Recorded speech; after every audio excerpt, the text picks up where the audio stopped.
Literary SCPs.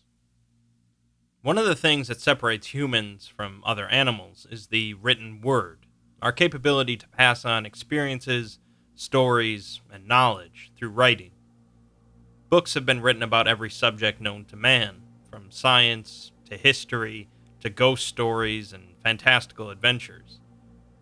The SCP universe itself is an incredible piece of collaborative literature, but inside of it there are also a handful of SCPs that are specifically linked to books in some way. Some of the SCPs we'll be looking at are just weird books themselves, while others interact with normal books in strange ways. I won't be looking at some of the most well-known book SCPs, as they've been discussed in previous videos, such as SCP-140 and SCP-1425. SCP-1025 is a hardcover book containing about 1,500 pages, with the title The Encyclopedia of Common Diseases. Readers of the book begin to exhibit symptoms of any disease that they read about, manifesting within a few hours or so. A D-class reading about the common cold begins to cough a couple hours later, complaining about feeling achy. Another that read about chickenpox began to scratch themselves in multiple places despite already having contracted chickenpox at an early age. More seriously, they had a few D-class read a section about lung cancer. The first began coughing significantly and wheezing, but when terminated and sent for an autopsy, doctors found no signs of tumors. They decided to wait for a longer period with the second subject, and after 7 days, the subject was coughing and wheezing far beyond what would be normal, but their autopsy also revealed no tumors. The third D-class exhibited similar symptoms after 7 days, but they decided to perform a live vivisection instead to find tumors. Still, none were found, but the Foundation continued testing with a couple dozen more D-class, vivisecting them in search of signs of infection. The 27th D-class is told to read the entry about appendicitis, despite the subject having their appendix removed when they were 16. After 52 hours, subject complained of significant abdominal discomfort, and a vivisection found no appendix in the subject's body. But research staff agreed that the area where the appendix normally would be looked a few shades more red than normal. The 28th D-class was formerly one of the research staff working on 1025, and had developed a persistent cough despite never reading the book. He was placed in observation for a week, and on the 7th day, the notes record that he appeared slightly taller than the previous day. The remaining research staff were planning to vivisect him when he managed to escape observation. The researchers note that he could be infected with any number of anomalous diseases now. The real effect of SCP-1025 is revealed at this point, showing that the book doesn't infect any reader with a disease, but actually infects anyone around the reader with severe hypochondria by proxy. In other words, those around the reader begin to drastically panic over the slightest signs of disease or infection. This is what led to a large number of vivisections that resulted in nothing, and a researcher that developed a cough was immediately quarantined and was going to be vivisected as well. In the end, the O5s locked it in a box and warned everyone to try not to worry about it. SCP-152 is a very large hardbound book with paper resembling vellum, with text that alters to appear in whatever language the reader is most comfortable with. New text cannot be added to the book, as it repels any foreign materials. This also prevents the book from decaying, so it's unknown how old the book is. The contents of the book consist of a series of apocalyptic events throughout history that invariably resulted in the extinction of humanity. They are arranged in chronological order, starting with the spontaneous failure of the Sun in 6000 BC, leading up to near present day. Many of these scenarios are the result of different anomalies, while a few are from more conventional means, such as nuclear war or an epidemic. As far as the Foundation can tell, the details leading up to these scenarios are accurate, with only a few key differences in decisions made between our reality and the book's alternate reality. The Foundation is using it to gain some insight into what certain anomalies could do if left in the wild, and to reinforce the importance of the Foundation for researchers that aren't quite sure. An O5 notes that many of the recent entries in the book detail scenarios in which the Foundation screws up and ends up killing everyone. Some testing found that when the book updates itself with new information, it's actually disappearing for exactly 1 second before reappearing. It begs the question of who or what is updating the book. Rather than just one book, SCP-1986 contains a countless amount of books, as it's a 2-meter wide tunnel of unknown depth completely lined with them. The Foundation's best guess for a depth is at least 274,000 kilometers, but it's certainly possible that the tunnel is in fact infinitely deep. The books often resemble real known works, but with changes to their style, characters, plot, and subject matter. Books range from being somewhat unusual to completely nonsensical, encompassing every known language. There are a number of examples listed, including an unknown collection of short stories by Edgar Allan Poe named The Worm of Midnight, in which all the stories concern shellfish. A book written in Braille titled A Lapful of Severed Tongues, about the American suffragette movement, featuring an unknown variation on scratch and sniff. A book containing part of President Woodrow Wilson's personal diary, detailing the political battle for Thailand's statehood, his thoughts on a constitutional amendment to grant citizenship to the afflicted, and his personal doubts about being named Presbyter of the Imperial States of America. A cookbook on the topic of cooking the English language, detailing how to properly prepare and cook words and phrases in a wide variety of meals, including how to make crispy prepositions, suffixes as a fun treat for children, and a chapter devoted to gourmet words, such as inhospitable and tertiary. Also not a book is SCP-826, a pair of pewter bookends in the shape of dragon heads.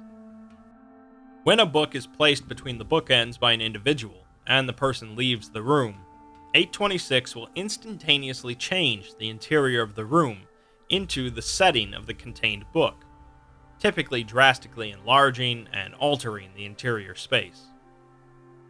The book that initiated the process, and 826, will relocate to somewhere inside of the setting where one might find books, such as a library or study. To reverse the process, an individual has to find the book, remove it from the bookends, and carry it back outside of the room. In addition to the setting change, anyone entering the changed room will be placed at a random point in time in the book's plot, ranging from the beginning to near the end. Before you start to think that this would be an incredible thing to have for yourself, if an individual does not manage to find the book and reverse the process before the book's plot has finished, the plot will reset, with the person losing all of their memories and now incorporated as a background character in the story. Maybe you still want it, though. The Foundation has done a number of experiments with 826, utilizing published books, amateur short stories, and even movies.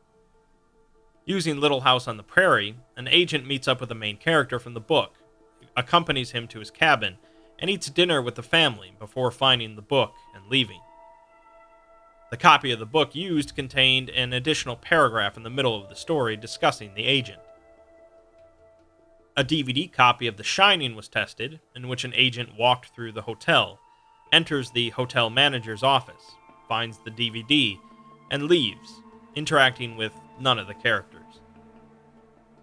With a copy of A Game of Thrones by George R.R. Martin, a D-Class is sent in and told to disembowel the first human they see, which happened to be Lord Eddard Stark. The D-Class assured researchers afterwards that they stabbed him until he was definitely not going to live, but the book only added a few paragraphs about a very unintelligent assassin who made an attempt on Eddard Stark's life. It seems that 826 will preserve the core narrative of the story regardless of interference. Speaking of interfering with stories, SCP-423 is an entity that exists entirely within textual narratives. The entity was first discovered in a copy of Tom Sawyer, found by an agent during a routine search in a used bookstore. The book was otherwise normal, except for the inclusion of a new character in the story named Fred. When the book was left next to a copy of Moby Dick, it was discovered that this entity, who typically goes by the name Fred, or some version of it, can jump from story to story. Fred inserts himself as a minor character, usually appearing as an average, middle-aged male, but depending on the narrative can appear as younger, or older, or even as a non-human. Fred's presence is never noted as being unusual by any other character. If another book is placed near the one that Fred is currently in, it takes up to 3 minutes for him to move from one to the other. The text on all the pages moves to accommodate the new text for Fred, and sometimes the size of the text will grow smaller or larger to maintain the page count. Fred can be communicated with if he is coaxed into moving into a journal, with his responses appearing beneath questions, and he's been mostly cooperative since containment. He has requested for access to more narratives, preferably fictional ones with a large number of background characters. Of course, researchers have tried to kill Fred using narrative text, but so far they've been unsuccessful, as Fred displays a strong grasp of narrative principles and is able to easily avoid danger to himself. Researchers must be careful not to leave written notes around Fred's containment, as he occasionally jumps in to add addenda as guest researcher Fred. Finally, we have SCP-1230, a green, unlabeled, hardcover book with no title, and the only text in the book is on the first page, reading, "A hero is born." When this text is read by an individual and they go to sleep, they will dream of a fantasy world where they are the protagonist of a troubled land. The dreamer is completely lucid during this dream, and the results vary depending on the imagination of the reader, especially effective with those interested in adventure fantasies. In reality, the dreamer stays asleep a normal period of time, but in their mind, the length of this vivid dream can vary quite a bit. Additionally, upon awaking, the dreamer remembers every aspect of their dream in detail. In every dream induced by 1230, there is a bearded man in a green cloak who calls himself the Bookkeeper, claiming to be the personification of SCP-1230. The Bookkeeper is very amicable and helpful, and states that he enjoys creating these fantasy dreams, shaping them so that the dreamer gains the most enjoyment out of them.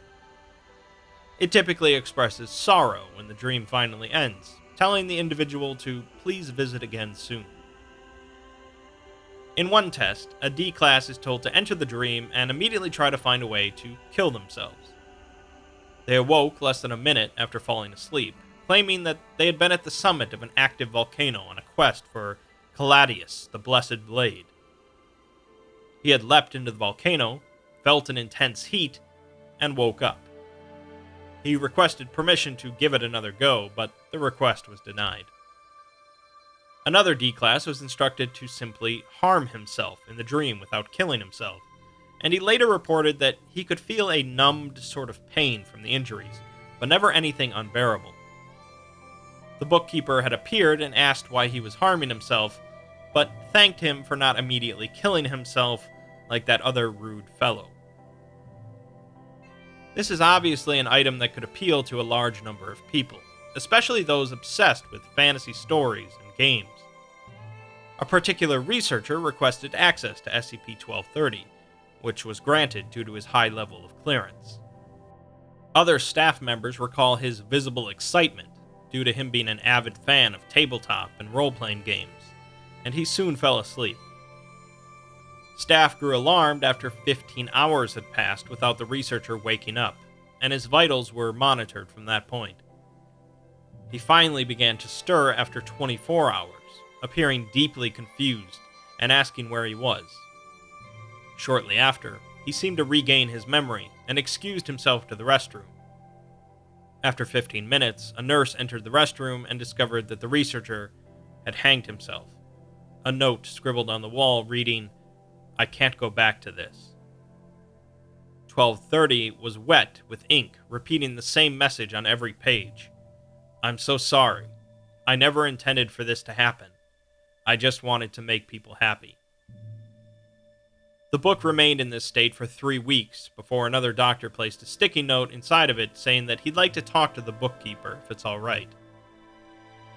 The book cleared, and the doctor was able to enter a dream to talk to the bookkeeper. In the middle of a dark void, with the bookkeeper sobbing while sitting in a puddle, the doctor asked him what happened. The bookkeeper explains that the researcher had such a vivid and active imagination, and he had yearned for so long to live a life like this. He had conquered foul beasts and rescued princesses, built kingdoms and raised a family, and never wanted to leave. The bookkeeper realized that he preferred the dream to his real life, and when confronted, the researcher said that if he was ever forced to leave, he would immediately kill himself. The bookkeeper therefore tried to keep him happy as long as he could, but eventually he failed to maintain things after 200 years. In the end, as sweet as dreams may be, eventually we all have to wake up. Literature and writing have been an incredible part of the development of modern humanity, from the Code of Hammurabi to the SCP Wiki. Some good, some bad, some insightful, some preachy, some emotional, some philosophical. The SCPs I discussed here don't really have an incredible amount in common, but I hope they've at least kept you interested, as any good writing should.